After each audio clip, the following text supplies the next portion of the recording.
Welcome back to Crypto Atlas, your daily source for crypto whale alerts, crypto market news, and DeFi gems. And today's episode is absolutely packed.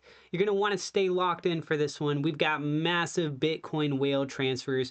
I'm talking multi-$100 million moves, some of the most suspicious and potentially strategic flows we've seen in weeks. Then after we break down the patterns and theories behind these whale alerts, we're pivoting straight into huge breaking news from the US.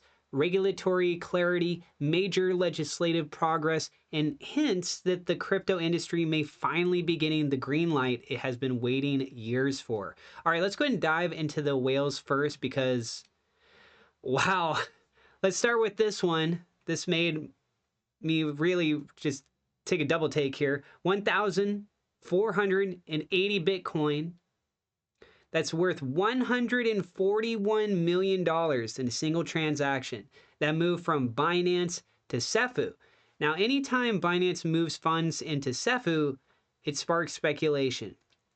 Cefu is known as their institutional custody and liquidity arm, and flows into it often signal repositioning for institutional grade operations, lending, over-the-counter liquidity, or regulatory shielding. And the timing? Early morning hours, low liquidity window. That already feels strategic, like someone wanted this to settle quietly, except, of course, the blockchain never sleeps. Then we get three nearly back-to-back transactions that look like mirror moves.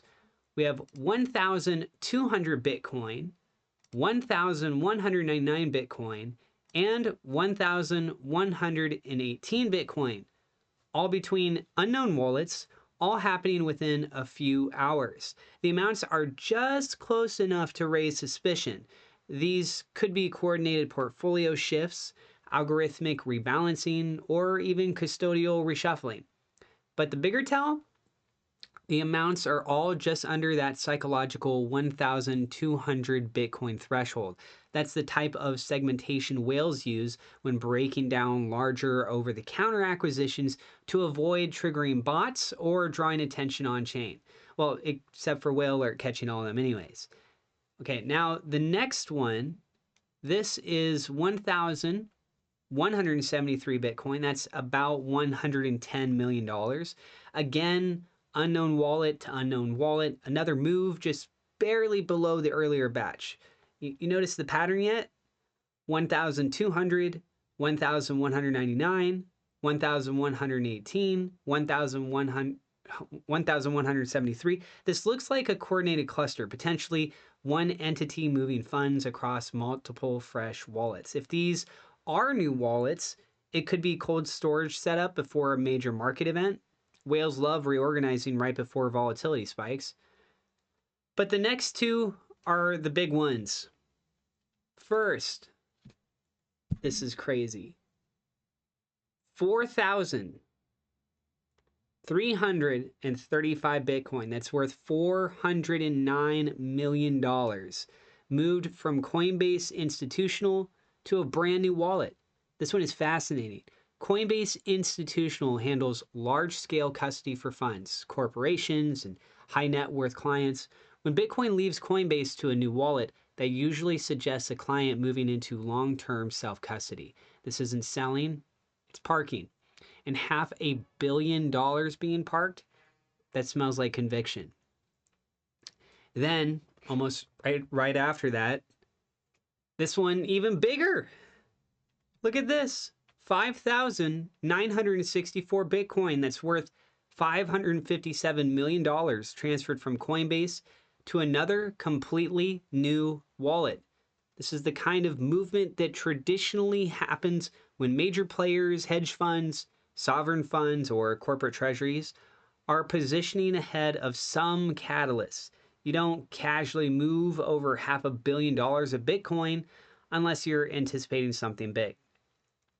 So when you put all these together, Binance to Cefu, multiple sub 1,200 Bitcoin cluster moves, two gigantic Coinbase institutional outflows into new cold wallets, it looks like the market's deep-pocketed players are gearing up. Whether it's for a regulatory catalyst, a supply shock, or a major market rotation, the pattern is clear. whales are reorganizing for impact. And we're going to talk more about some of the latest news in just a moment. I want to let you guys know there's a crypto exchange called BTCC. I have my referral link down in the description below. You're more than welcome to check that out. You can pause the video here if you want to read up on this a little bit. I am also on Telegram, so if you guys want to stay updated, go ahead and join that Telegram group. You can find that down below. So speaking of regulatory catalysts, let's get into the monster news breaking on crypto Twitter.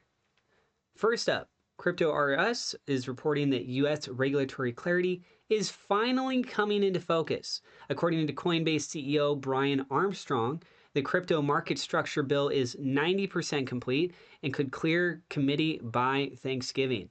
So let me say that again.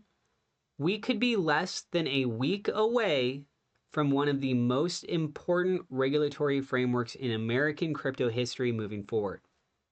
This bill tackles token taxonomy, compliance pathways, market oversight, custody rules. Basically all the things the industry has been begging regulators to define for the last decade. Clear rules in the US don't just help the industry. They unlock institutional capital that has been sitting on the sidelines for years waiting for legal certainty. Pension funds, insurance companies, endowments, they can't touch crypto without regulatory structure. This bill could open the gates. But the news gets even bigger. Kenny Nguyen reports that the U.S. Senate is likely to vote on the Clarity Act crypto bill the week of November 24th, possibly even earlier. That is huge because the House already passed the bill back in July. If the Senate moves quickly and passes its version, we could be watching the beginning of the first true comprehensive crypto legal framework in the U.S. Now think about this in context. Whales moving $500 million into new wallets, institutional outflows into cold storage, Binance repositioning its liquidity, all happening literally within hours of this legislative momentum. It's very possible that the whales know something, are preparing for something, or maybe simply recognize that regulatory clarity is like pouring rocket fuel on Bitcoin's long-term value proposition. But we'll have to wait and see how this all continues and how it plays out. I will be sure to keep you guys updated on that. So just taking a quick look here, we're seeing for Bitcoin, we did have one green day here, a tiny bit back on November 15th. But other than that, it's been dropping day after day. We really started to see it pull down here after we hit that high back on October 6th. So ever since then, it's just been pretty steadily going down. We had 4 days of green here back on October 23rd. But other than that, we're seeing 3 days red, 4, 2, 4, 2. Then we had over here a little bit. There's 4, almost on 7. If you looked at some of the other cryptocurrencies, like for example, XRP, it was red every single day, which is crazy. So how far down is this going to just keep bleeding? Let me know what you guys think down in the comments below. And don't forget to hit subscribe. I'm also on Blue Sky at Crypto Atlas. And appreciate you guys so much. Thank you to my Patreon supporters, my YouTube members. God bless. We'll see you guys in the next episode.